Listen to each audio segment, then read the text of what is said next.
Alright, this is a 1995 7.5 ton Lennox package unit heat pump running.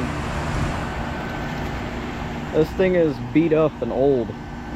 To see how choice that coil looks. Oh yeah, this thing's been through some. It's got dual Bristol reciprocating compressors.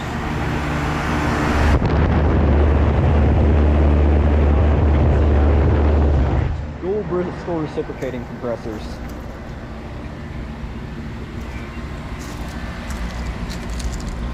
Yeah, CHV 16953 4Y. And as you can see, it says heat pump.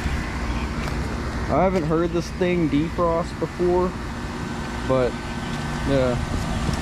Anyways, that's all.